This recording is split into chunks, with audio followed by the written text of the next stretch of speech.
Hamza ibn Abd al-Muttalib, son nom. Hamza ibn Abd al-Muttalib ibn Hashim ibn Abd Manaf, le Qurayshite, le Hashemite. On le surnomme Abu Imara. Il est l'oncle du prophète Mohammed et son aîné de 2 ans, on dit aussi 4 ans. Il est également son frère de lait. Et leur mère, Hala bint Uhayb ibn Abd Manat ibn Zuhra et Emina bint Wahb ibn Abd Manaf ibn Zahra sont cousines. Il se convertit à l'islam 2 ans après la révélation et fut un rempart pour l'islam naissant. Ibn Ishaq mentionne longuement le récit de sa conversion. Un jour, Abu Jahl trouva le prophète près d'As-Safa, l'insulta, le rudoya et lui fit beaucoup de tort au sujet de sa religion. Le prophète, que la paix d'Allah et sa bénédiction soient sur lui, ne lui dit rien. Abu Jahl partit s'asseoir avec un groupe de gens près de la Kaaba. Une servante de Abdullah ibn Jad'an, ayant assisté à la scène, intercepta Hamza, l'oncle du prophète, à son retour de la chasse à l'arc et l'informa de ce qu'elle venait de voir. En rentrant de chasse, Hamza avait pour habitude d'aller faire une procession autour de la Kaaba.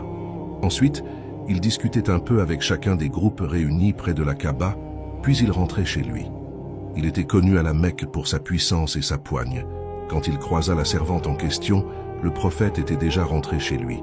Elle lui dit « Ô Abu Imara, si seulement tu avais vu ce que ton neveu Muhammad a subi sur les mains d'Abu al-Hakam ibn Hisham, il l'a trouvé assise ici même et l'a insulté et rudoyé et lui fit énormément de tort sans que Muhammad lui réponde. » Hamza retint sa colère et alla faire sa procession sans adresser la parole à quiconque, en réservant à Abu Jahl un mauvais quart d'heure s'il venait à le croiser.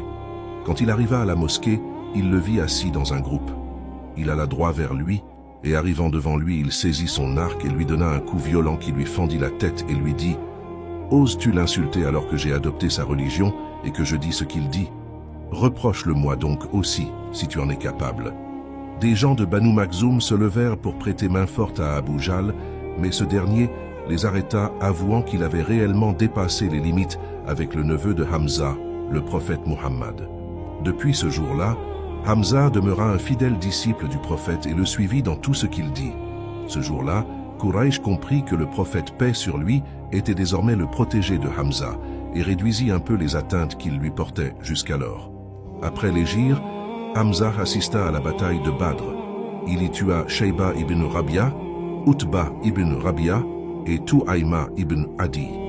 Il fut assassiné pendant la bataille de Uhud par Al-Wahshi, l'esclave éthiopien de Jubayr ibn Mutam, selon le récit narré par Al-Bukhari. Ainsi il mourut au mois de Shawwal de l'an 3, avant l'hégire de moins de 60 ans. Le prophète le surnomma le lion d'Allah et aussi le seigneur des martyrs. Dans Sirat ibn Hisham, on trouve le récit de l'assassinat de Hamza relaté par Al-Wahshi lui-même à la demande de Jafar ibn Amr ibn Umayyah ad-Damri et Ubaydullah ibn Adi ibn al-Khayyar. Al-Wahshi répondit à leur interrogation disant « Je vais vous dire ce que j'ai dit au prophète, que la paix soit sur lui. J'étais l'esclave de Jubayr, Bien Mutam, quand Quraysh a déclaré la bataille de Uhud. Jubayr me dit « Si tu tues Hamza, l'oncle de Muhammad, pour venger mon oncle, tu seras un homme libre. » De par mes origines éthiopiennes, je maniais la lance à la perfection. Alors je suis parti avec l'armée. Quand les 2 camps se sont rencontrés, je me suis mis à la recherche de Hamza. J'ai fini par le voir au milieu des combattants abattant ses ennemis. Je l'ai donc guetté, me cachant derrière les arbres et les rochers, jusqu'à ce qu'il se soit rapproché de moi. À ce moment, le voyant venir, j'ai alors balancé ma lance, elle transperça son abdomen. Il s'est retourné vers moi voulant m'atteindre, mais il s'est écroulé. J'ai attendu qu'il soit bien mort, puis j'ai récupéré ma lance. Une fois mon objectif réalisé, je suis retourné m'asseoir au camp car tout ce que je voulais était mon affranchissement. À mon retour à la Mecque, je suis devenu libre et j'y ai vécu jusqu'à la prise de la Mecque. Ensuite, je me suis réfugié à At-Taïf. Quand la délégation d'At-Taïf s'est rendue auprès du prophète pour déclarer leur adhésion à l'islam, je ne savais plus où aller. Je me suis dit que je pourrais peut-être partir en Syrie ou au Yémen ou dans toute autre contrée.